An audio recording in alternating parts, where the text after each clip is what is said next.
बहुत समय पहले की बात है। यूरोप महाद्वीप के जर्मनी देश में एक पति और पत्नी रहा करते थे। दोनों का एक दूसरे के सिवा और कोई नहीं था। विवाह के कई वर्षों उपरांत भी उनकी कोई संतान नहीं हुई। समय इसी प्रकार से गुजर रहा था कि अचानक एक दिन स्त्री को अपनी कोख में संतान की अनुभूति हुई और गर्भावस्था के दौरान उसको कुछ इस प्रकार महसूस हुआ कि उसको रेपंजेल नामक शाक खानी चाहिए। आसपास वह शाक कहीं भी उपलब्ध नहीं थी।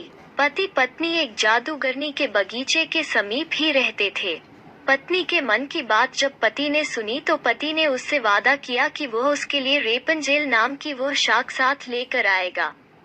बगीचे में चोरी से घुसकर उसने वो शाक अपनी पत्नी के लिए तोड़ी और यह क्रम कई दिनों तक चलता रहा। एक दिन बगीचे की मालकिन जादूगरनी ने, जिसका नाम डैम गोथेल था, उसे यह चोरी करते हुए देख लिया और जादूगरनी ने पति को बंधक बना लिया। पति जादूगरनी के सामने बहुत गिड़गिड़ाया और अंततः जादूगरनी एक शर्त पर वह शाक उसकी पत्नी के लिए देने के लिए राजी हो गई। शर्त यह थी कि संतान के जन्म के बाद वो उसे जादूगरनी को सौंप देगा। मायूस मन से पति ने उसकी वो बात मान ली और बच्चे के जन्म होते ही उसने जादूगरनी के हाथों अपनी पुत्री को सौंप दिया। जादूगरनी ने अत्यंत मनोयोग से उसकी पुत्री का पालन पोषण किया और उसका नाम उसी शाक के नाम पर रेपंजेल रखा। रेपंजेल एक अत्यंत रूपवती कन्या के रूप में धीरे धीरे विकसित होने लगी। उसके सुनहरे बाल और अद्वितीय रूप की चर्चा आसपास की जगह पर धीमे धीमे से फैलने लगी। कन्या के 12 वर्ष के होते ही जादूगरनी डैम गोथेल ने उसको एक ऐसी मीनार में कैद कर दिया, जिसमें ना तो कोई दरवाजा था और ना चढ़ने के लिए ही कोई सीढ़ी। इसमें एक ऊंचे स्थान पर एक कमरा था, जिसमें कि केवल एक खिड़की थी। जादूगरनी अपनी जादुई शक्तियों के माध्यम से छोटी बच्ची तक पहुंचती और हर दिन उससे मिलने के लिए दिन के समय जरूर जाती। इसी प्रकार से दिन बीतने लगे। वो बच्ची बड़ी होकर एक अत्यंत रूपवती स्त्री के रूप में विकसित हुई। उसके लंबे घने सुनहरे बाल इतने लंबे हो गए कि बाद में जादूगरनी उनके सहारे मीनार पर चढ़कर कमरे में आने और जाने लगी। ऐसा करते वक्त वो रेपंजेल को पुकारते हुए कहती, रेपंजेल अपने बाल गिराओ, ताकि मैं तुम्हारे सुनहरे बालों पर चढ़कर ऊपर आ सकूं। समय इसी तरह से गुजरता गया और एक दिन किसी राज्य का राजकुमार घूमते घूमते उसी क्षेत्र में आ गया, जहाँ पर रेपंजेल उस मीनार में रहती थी। रेपंजेल की आवाज में अद्वितीय मिठास थी। जब वो गाती थी तो जैसे समय ठहर जाता था। एक दिन राजकुमार को टहलते टहलते एक मधुर आवाज सुनाई पड़ी। वो आवाज कहाँ से आ रही है यह जानने के लिए जब राजकुमार मीनार के पास गया तो उसे दिखाई पड़ा कि एक ऊंची मीनार के ऊपर कमरे में एक सुंदर रूपवती स्त्री रहती है। उसकी इस मीठी आवाज को सुनकर राजकुमार उसकी तरफ अत्यंत आकर्षित हुआ और वो अपनी उत्सुकता पर काबू नहीं रख सका। उसने मन में ठान ली कि वो इस बंद मीनार में रहने वाली स्त्री, जिसकी आवाज इतनी मधुर है, के विषय में जान के ही रहेगा।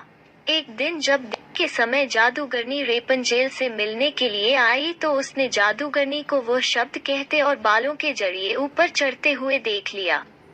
राजकुमार ने इसी प्रकार जब रात के समय रेपंजेल को पुकारा तो उसने उसे आने के लिए मीनार के सहारे अपने बालों को लटका दिया। राजकुमार ऊपर जाकर रेपंजेल से मिला। रेपंजेल और राजकुमार एक दूसरे से प्रेम करने लगे थे। दोनों ने मिलते ही एक दूसरे को पसंद कर लिया था और वो एक दूसरे के लिए के अंतरंग सहचर बन गए।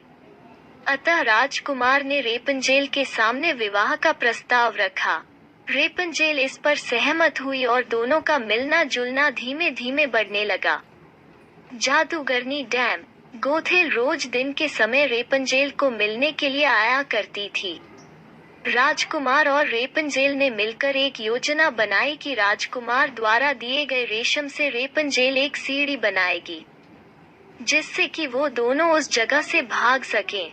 रेपंजेल की मूर्खता के कारण जादूगरनी डैम गोथेल को राजकुमार के रेपंजेल के पास आने और उसके गर्भवती हो जाने का पता चल गया।